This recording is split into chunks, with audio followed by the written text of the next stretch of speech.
Much better. Hello, friends. It's been a long time with no C, truly this time. But I'm back absolute last minute to give you these UFC 302 picks. Now, don't get me wrong. I've been a teensy bit busy, also been a teensy bit lazy. You know, the thought has crossed my mind about, just skipping this one, getting the next event type shit, seeing some fights that have made me crack my head open. Absolutely. But we're going to cover them super quick. I'm also going with basically a new technique, kind of. Not really a new technique, going back to an old technique, I should say. I'm picking these fights kind of blind. I've actually had a lot more success, and by blind, I just mean not watching as much film. It's not truly blind. I'm not just like flipping a coin. But going with my gut a lot more, I should say. I'm going with my gut a lot more. Sometimes I think that I overthink the fights, and honestly, I start giving people a little bit too much credit, taking away credit from them, things of that nature, and it gets me hemmed up a bit. Without further ado, we're going to hop straight into it. I'm very hyped for UFC 302. I think UFC 302 is going to be crack. I don't think there might be as many finishes as even some of the past fight nights, but I do think that there will be some good fights on this card, nonetheless.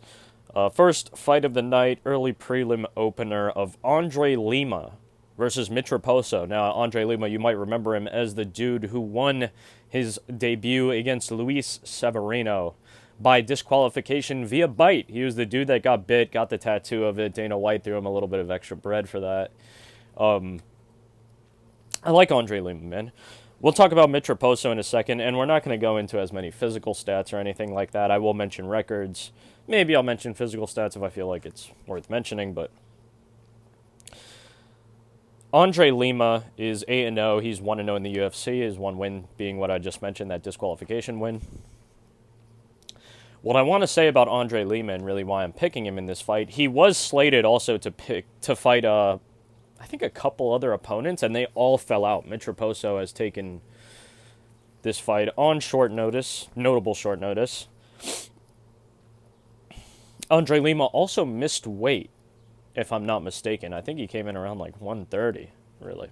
And this fight is supposed to be at 125, but fuck it. Hopefully he did that because he doesn't want to like fully compromise himself, just smoke himself. Hopefully he doesn't come out looking like a dead man. Andre Lima, what I wanted to say originally, weathered the storm that was Luis Severino. Before the bite, Luis Severino was coming out like a madman, trying to bug out, putting on an extremely high pace. That was a tough fight. That was a test in and of itself, which I think Andre Lima was actually passing. He was surviving. He remained calm. It was a good performance besides the bite, honestly. Now, Mitch Raposo was on The Ultimate Fighter, I believe. He's making his UFC debut. I think he was going to fight someone, maybe get on the Contender Series or something again, get a second run. He lost to someone as well on the Contender Series. I think he lost in both The Ultimate Fighter and in the Contender Series. I'm not too familiar with Mitch Raposo. Again, I didn't watch film on Mitch Raposo, so I can't really be too confident in him, or be too spooked about him, actually, I should say. From what people say online, though, it seems that Mitch Raposo isn't dog shit. That he low-key is UFC caliber, possibly. We'll just have to see. Andre Lima coming into this fight, 25 years old, so is Mitch Raposo. Andre is 2 inches taller at 5'7" inches tall, with a 67.5-inch reach. Mitch Raposo is 5'5", like I said, 2 inches shorter, with 3 inches less reach at 64.5 inches. I'm going with Andre Lima. The pick's Andre Lima. Moving on to what I think is going to be the first midi fight of the night. Midi fight. Joselyn Edwards versus Ailin Perez. Now, Ailin Perez is known... I'm actually not going to say what I was going to say. Ailin Perez, in my opinion, is just mid as fuck. She's not bad. She's not good. She's mid as a motherfucker. What can you do? Wins decisions? Good for you. Like, that's all I can say, really. She's 9-2 as a professional, 2-1 in the UFC, 29 years old, 5'5", and 66-inch reach. That is Ailin Perez. Her opponent, Joselyn Edwards. I've heard of... Oh, Jesus. I've heard of Joselyn Edwards before. I don't think I've actually seen Joselyn Edwards fight. I might have, and I just don't remember. I don't recall.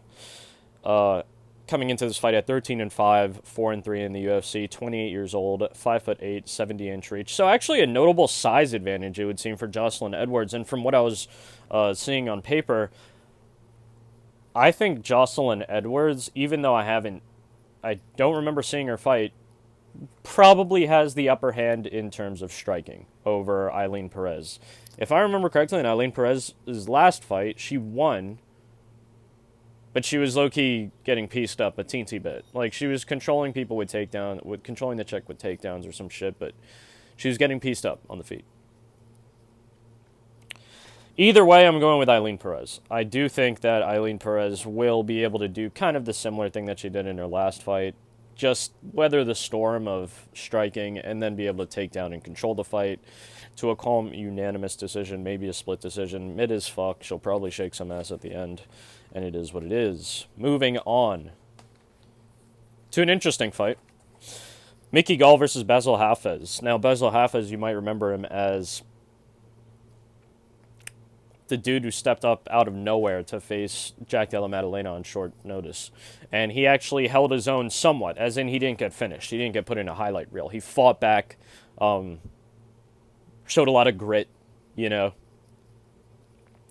was going for takedowns, working with Jack Della Maddalena in terms of grappling, at least. And, occasionally landing his own nice little strikes in there when he could.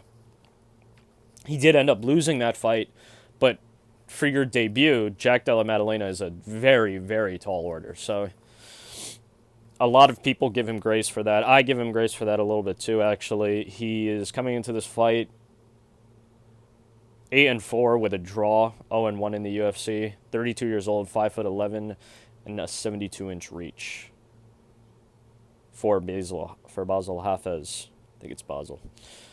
Maybe it's Bassil, though. Mickey Gall, his opponent, many of you might remember him as being the dude who smoked CM Punk, I believe, and then he smoked Mike Jackson, I think, as well. He's also fought other people. He spent the overwhelming majority of his career he spent his career in the UFC, I should say. He's still here. 32 years old, 6'2", 74-inch reach. I don't think Mickey Gall is actually just going to be able to withstand Bassil Hafez. I think Bassil Hafez just has a lot more left in the tank, even though they're the same age. Bassil Hafez is the pick. Moving on. To Phil Rowe versus Jake Matthews. Now, Jake Matthews is a bit spooky for me. But my gut says Phil Rowe. I only have seen one Phil Rowe fight. I saw his last fight, which I believe it was his last fight, where he fought Neil Magny. He lost. I saw some of his highlights from some of his fights before that. Ultimately, the Neil Magny fight does tell us a bit. Neil Magny is not dog shit. He's good, actually. So if you can put on a decent fight with Neil Magny, that means a lot, actually. He also has a massive size advantage, it would seem, at least on paper, over Jake Matthews. Phil Rowe's coming into this fight 10-4, 3 wins, 2 losses in the UFC. 33 years old, 6'3", with an 80.5-inch reach. Jake Matthews, on the other hand, 29 years old, so a younger man. 5'11" with a 72-inch reach, but that's insane. 80.5 inches to 72 inches is nutty as a motherfucker to me. And Phil Rowe is an underdog here. Not a crazy underdog, but he is an underdog. Jake Matthews is spooky. Jake Matthews does have grappling and striking. I low-key trust in Phil Rowe to keep this, kind of not the dirtiest, but, a relatively clean striking match for him. And maybe if he has to, maybe do some clinch work or grapple a little bit. I think Phil Rowe got this one. I'm going with Phil Rowe. Moving on to, one of the most cancerous fights on this fucking card. Grant Dawson versus Joe Solecki. Just something I want to say first and foremost. I'd be content never watching Grant Dawson fight again. After watching him get one shot by Bobby Green, I'm still coping from that. I'm still fucking coping from that, bro. Mans was a -500, -600 fucking favorite in that fight, gets one shot. pain. But, hey, I digress. Ultimately, I think also Joselyn just got slam knocked out by fucking Jakar Close on some crazy shit last time. I want to pick Joselyn. My brain tells me to pick Grant Dawson, because Grant Dawson's not going to get one shot again, is he? But who knows? I can't... After seeing him get one shot the way he did against fucking Bobby Green, I can't trust Grant Dawson to take a shit, much less take a hit, like a punch. I can't. I just can't. It's fucking painful, man. It's super painful. Like, spectacular record. Grant Dawson is 20-2 with 1 draw, 8 wins, 1 loss, 1 draw in the UFC. Joselyn is 13-4, 5-2 in the UFC. Like, and Joselyn isn't dog shit. That's the thing. That's actually why I picked him to beat Jakar Close, but he just got slam KO'd.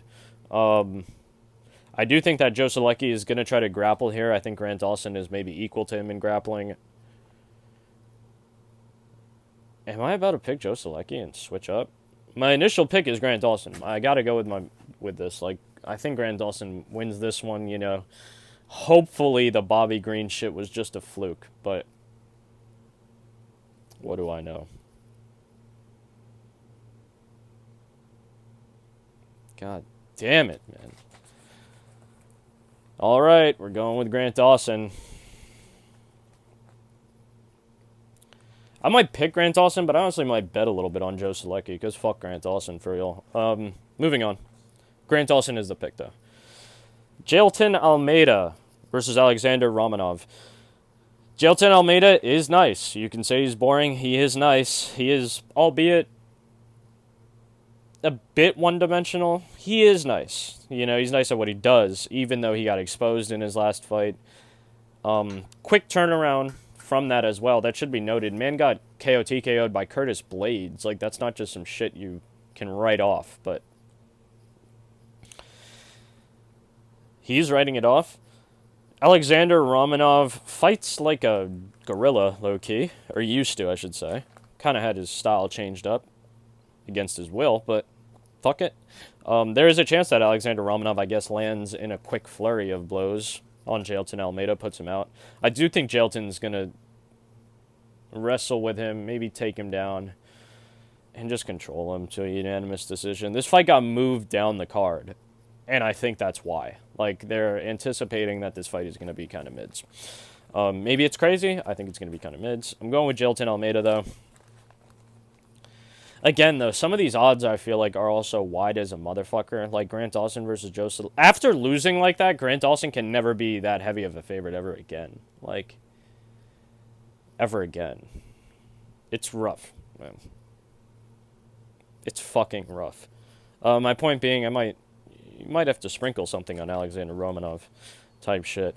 Roman Kopylov versus Cesar Almeida. Now, this is also spooky as shit. Roman Kopylov, I hope many of you know him. Man was grinding, you know, coming up, brutally knocking dudes out, until he ran into Anthony Fluffy Hernandez, who we share a birthday. I share a birthday with this man, Anthony Fluffy Hernandez. But Anthony Hernandez finished him, and that was a huge test for both of them, you know, like, they're both kind of on similar trajectories in their career, like, they're putting dudes away, putting on great performances, finishing guys. Then when they got matched up, it was Anthony Hernandez who walked away, really. Against Cesar Almeida, though, not a newbie to martial arts. Man is a prolific kickboxer. He is very green in terms of mixed martial arts, though. And I think that Roman Kopylov should not be the underdog here. I think this is actually, like, fried as a motherfucker. Cesar Almeida is 36 years old, 6'1", 74-inch reach versus Roman Kopylov, who's 3 years younger at 33, 6 feet tall with a 75-inch reach. Roman Kopylov, I think if Roman Kopylov can get his groove going, start landing some nice shots and a good rhythm, it should be over. Cesar is no slouch, and striking is his bread and butter, so we'll have to see. I think that fight should be good. I do think Roman Kopylov TKOs Cesar Almeida, probably by head kick, honestly, on some spooky shit. Maybe by a straight punch, cross. something like that. Roman Kopylov is the pick. That I don't. That I fuck with actually heavy. Moving on to something not as cancerous, but should still be mentioned. Randy Brown versus Elizeu Zaleski dos Santos. Now, Zaleski dos Santos is actually deceptively nice. He's one of those older heads that he hangs in there, and he's deceptively nice. If I remember correctly, man's KO'd Sean Strickland with, like, a wheel kick type shit. Like, granted, that was a young Sean Strickland, but still, this is a good matchup for Randy Brown, a favorable matchup for Randy Brown, in my opinion, because Randy Brown is very gifted physically. Also, he's like the old man slayer. They fuck with giving Randy Brown old men for some reason. I don't know why, but last run out, was that the Muslim Salikov fight? And I picked Muslim Salikov because Muslim Salikov has a chance to I'll die on that hill saying that wasn't a horrible pick.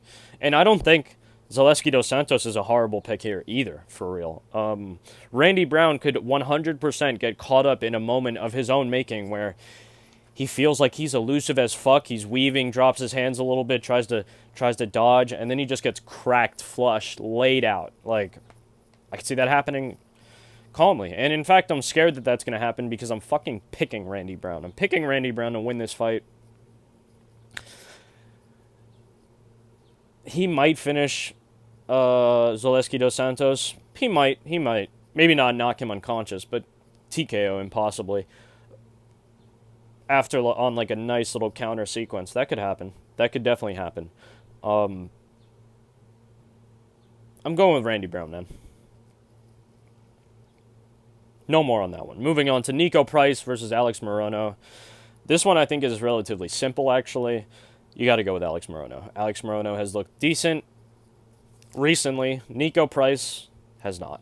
Nico Price, a bit of a fall from grace, actually, if you kind of look at his career and how he was at one point being promoted and marketed in the UFC as kind of like a lower-level star. They really were trying to build him up, especially after the upkick knockout, you know. Had some other unorthodox knockout, I think, as well. Until he started getting knocked the fuck out. Then things started to change. Now we look at Nico Price a little bit differently. Alex Morono, though, we still look at kind of the same, actually. He's good. He's good. I'm going with Alex Morono. Not much more elaboration on this pick. I got Alex Morono by KO TKO, actually. By KO TKO. I don't know what round, but I do sense that KO TKO for Alex Morono. Maybe a little club and sub, if you will. Speaking of club and sub, Kevin Holland versus Mikhail Oleksiejczuk. Pain. The pain that the UFC puts me through, brother. I love Kevin Holland, man. I've been jacking Kevin Holland ever since he got into the UFC. But we're going back to falls from grace. Now, Kevin Holland's fall from grace isn't as crazy, but I think it's there. Like, he's not, like... I don't know what it is. I think it's easier not to break Kevin Holland's spirit. I don't want to say that. But like Kevin be giving up. Like he doesn't try as much. It's not even that he'll give up. I don't want to say he'll give up. But he'll let fights go away. He'll let fights get out of his hands. Like, and I can't deal with that anymore, man. On the other hand, Mikhail, bro. There's been multiple videos on this fucking channel, man, where I've jacked Mikhail heavy and he's lost. And he's fucking lost. Mikhail has also had a little bit of a fall from grace, even though Mikhail wasn't as widely known as Kevin Holland, nowhere near, actually. I think if you knew, then Mikhail Oleksiejczuk was actually one of those dudes kind of lower on the radar that you were following, you know. He has potential. I picked him to smoke, actually.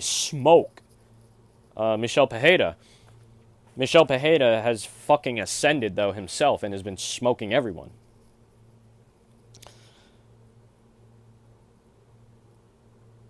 Mikhail Oleksiejczuk needs this fucking win. You know, I think this fight is going to come down ultimately to hunger. I think that Mikhail is just like... Mikhail should be fucking hungrier than Kevin Holland, who fights as if, like, losses aren't the worst thing. Like, it's not the worst thing to lose a fight. And I get that, in a sense. But, like, I hope you understand what I'm saying by that. Like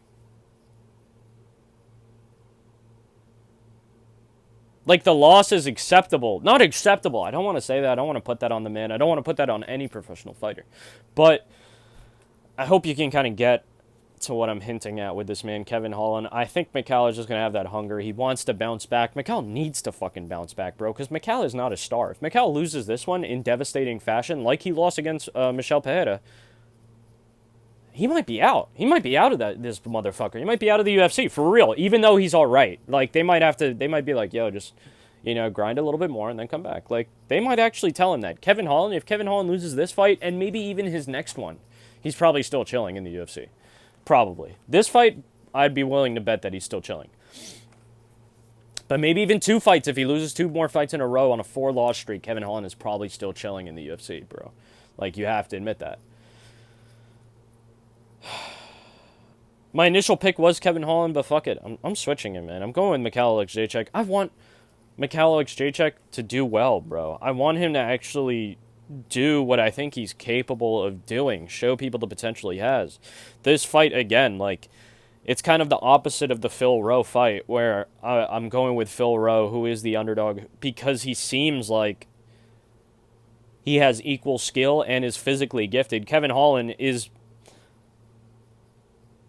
longer than Mikhail Jacek. He has a 7-inch reach advantage, 81 versus 74 inches, in favor of Kevin Holland. Mikhail Jacek is not a tiny dude, though, and he is younger. He didn't take a lot of damage from the Michel shit. He just got rocked to the body, and I think actually maybe took like 2 to the head, 2 to the mati or some shit, and then he got choked out. I'm going with Mikhail, man. I'm switching my pick. I'm going with fucking Mikhail, man. Let's go, bro.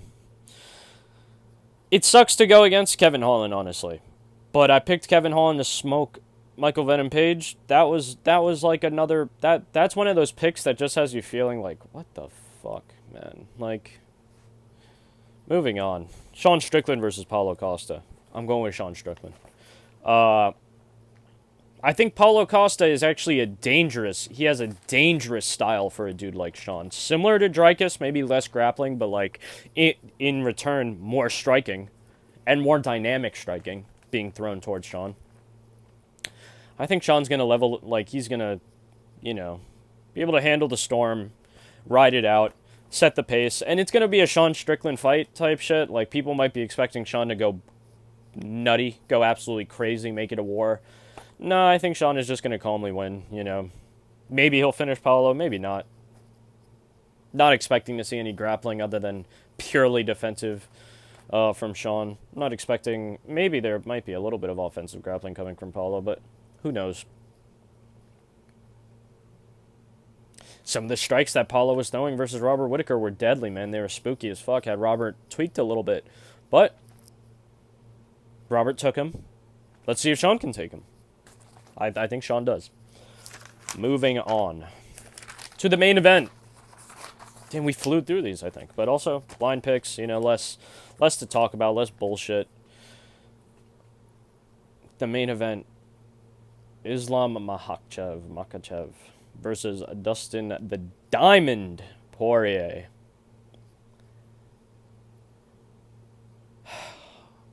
A lot of people want Dustin Poirier to win this fight. I kind of want Dustin Poirier to win this fight in a weird sense. I don't know why. It's just literally like, I'm fucking with Dustin, It's good to see a dude climb the mountain, for real. Islam is also one of those dudes that has climbed the mountain. I think Islam is going to win this one. Islam is the pick. I fuck with Islam personally. Khabib has been working with him specifically for this fight as well. Dustin has a chance, like more than a puncher's chance. Like, a lot of people are giving him that puncher's chance. It's more than a puncher's chance because he has a really decent puncher's chance. But Islam is nice actually at striking. Like, his striking is really good. It's fucking crisp. He's been KOing people. He's been fucking TKOing people, like, legitimately.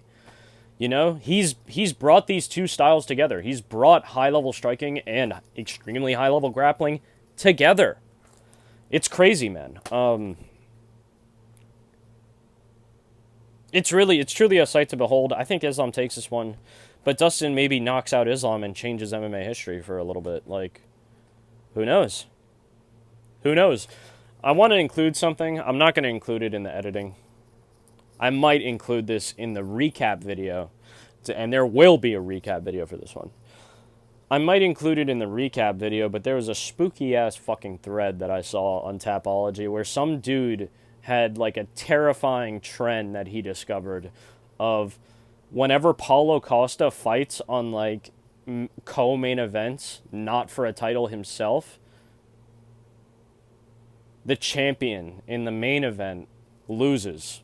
And it was some terrifying shit like that. I will throw that. I'm going to try to throw that into the recap video. But that's pretty much it for this one. I know this one's coming in at extraordinarily at the last minute, the last possible minute. I don't know if anyone will even see this one, but it's for posterity's sake. You know, I'm back in this shit. You can expect to see a lot more of me. If you watched to this point, thank you so much. I really appreciate it, man. Subscribe if you want to see more content. There will be more content, and it's actually, I'm going to try to steer away from the pick videos. Not necessarily steer away. I'm just only going to do events that I really fuck with, that I actually know a lot of the fighters on. I'm trying to do more stuff, actually. Different stuff, I should say. Which I always promise, but got to put it out there at least. Please leave a comment. I'll respond to it. Like the video if you like it. Dislike the video if you dislike it. Tell me why.